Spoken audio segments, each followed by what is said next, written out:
Tomales Point is one of my favorite coastal hikes in the Bay Area, but get there early because it gets crowded really quick. The trail is 9.4 miles total and ends at cliffs, which means you have to walk your way back. The elevation is 1,177 feet. On your way to the point, it's mostly downhill, but the few times that you're going uphill is very, very slight. On your way back, however, there is a little bit of an incline, but not too much. I still rate this as a easy to moderate trail. The earlier you get there, the better, as this is a very popular trail and the parking lot does get full rather quickly. I got there at 8 a.m. and at that point there were only 5 people ahead of me on the trail, but on the way back I probably passed about 50 people, and that was maybe 10:30 to 11 o'clock in the morning. You'll probably see some wildlife. I saw elk, rabbits, and birds, but I'm sure there's more. The first part of the trail hugs the coastline, so you get a nice view of the beach the entire time you're hiking before it goes inland. But even when you're inland, you're not that far from the coast. The first part of the trail is wide enough for a couple people to walk side by side on, and then gradually gets more narrow as you get closer to the point. The trail is pretty clearly marked and easy to follow, and you don't really need a map. The first time I hiked this trail a couple years ago was during the winter season, so there wasn't a whole lot of foliage that was overgrown, but during the summertime there's definitely a lot of tall grass, so account for ticks and all that fun stuff. And the first half of the trail to the point doesn't really have overgrown grass anyway, so you'll really only notice it towards that second half and towards the end. I haven't tried this little trail that takes you to this secluded beach, but maybe next time I'll give it a try. But you can't get there from McClure Beach unless you're actually in the water.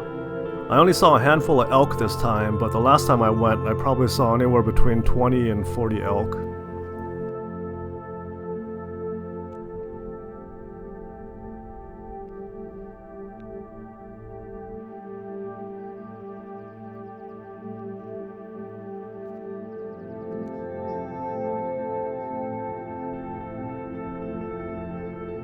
Not too far past here, the trail is going to start winding inland just a little bit.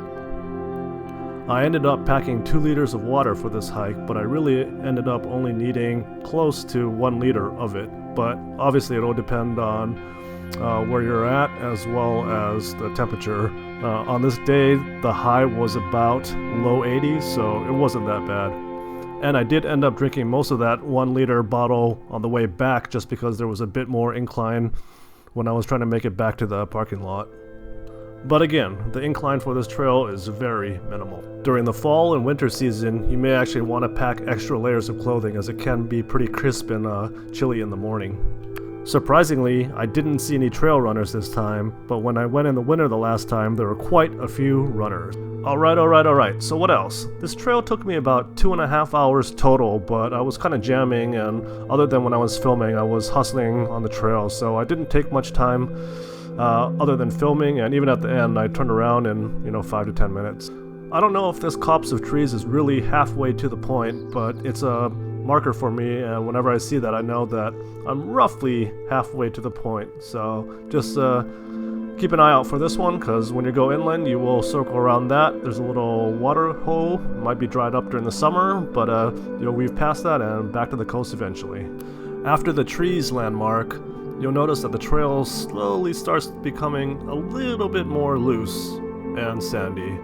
So there's a part of it towards the end where it gets really sandy and you're actually kind of walking with a slight incline up the sand. So you do get a little bit of workout, and of course on your way back it's more of an incline, so you'll definitely be walking through sands. When you see this little island on your left, at that point you're not too far from the end. I would say maybe 15, maybe 20 minutes, roughly, but yeah, that's another landmark.